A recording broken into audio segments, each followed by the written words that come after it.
Hi, it's David Averin with the Customer Experience Advantage. At one time or another, we've all heard the assertion, it's not personal, it's just business. But it is personal. Everything is personal, and I'll explain why in a second.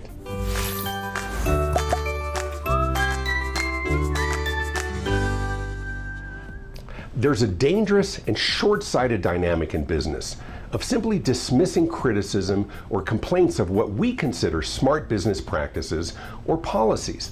If it makes economic sense, it's a little easy to let ourselves off the hook by simply asserting that it's just business.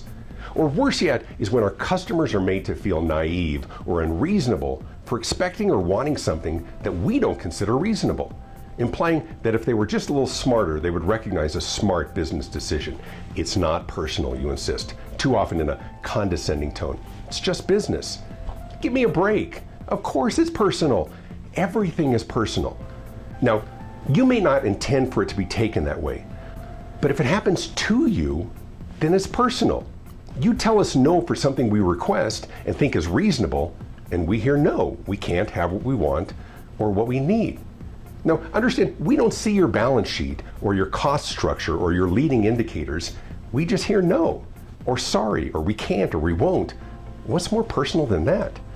Now, keep in mind that study after study shows that people buy on emotion. We make decisions emotionally, and then we justify them intellectually.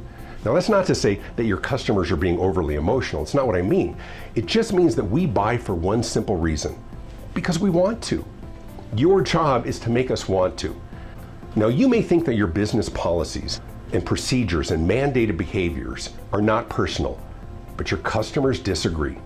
You may think that they're being unreasonable, but that disconnect between what you feel and what you think they should feel is costing you business, probably more than you realize.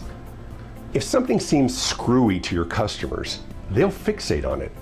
When your front line hears your customers or clients sigh loudly during an exchange, that's a pretty good clue they aren't liking you very much. Don't dismiss their dissatisfaction. The problem is that you keep following your process, and we feel like a number. You keep reading your scripts, and we feel like we're talking to a wall or a robot. You bombard us with survey requests because you need the data, and we begin to regret ever having made a purchase in the first place. Yeah, I know, it's just business.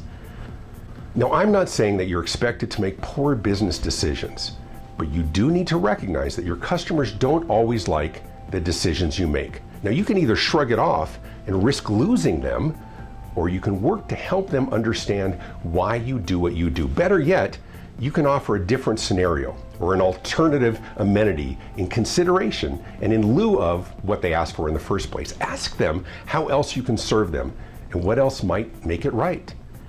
People are generally reasonable, so long as they feel heard and respected. Sure, for us it's business, but for our customers, it's not business, it's personal. Here's why you do it. We are mired in the day-to-day reality of what it means to run a successful business. So many competing forces of customers and staffing and materials and logistics and regulations. I get it. Business is business, and business is hard. But here's why we hate it. Your pressures aren't our problem. I'm not being callous. Literally, it's not our problem. We don't work at your business. We just need to buy stuff, and we have no shortage of options available to us. When you are singularly focused on the business side and the economics of what does and doesn't make sense for you, we feel the human side slipping away.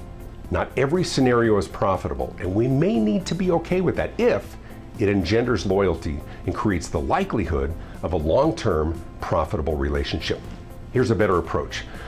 Recognize that how our customers feel is an important part of the equation. It doesn't need to drive every decision, but it has to be taken into account. Truly listen to the feedback from your customers and fix what's broken, even if it's only fixed in the minds of your customers, who pay your bills, by the way. If you can't change something, try to explain the process or the thinking behind it. Pull back the tent and show them why and why it's ultimately for both of your benefit. Offer an alternative scenario or amenity or accommodation if you can. Just resist the urge to shrug it off as just business. Give people a little credit, and they may give you their business.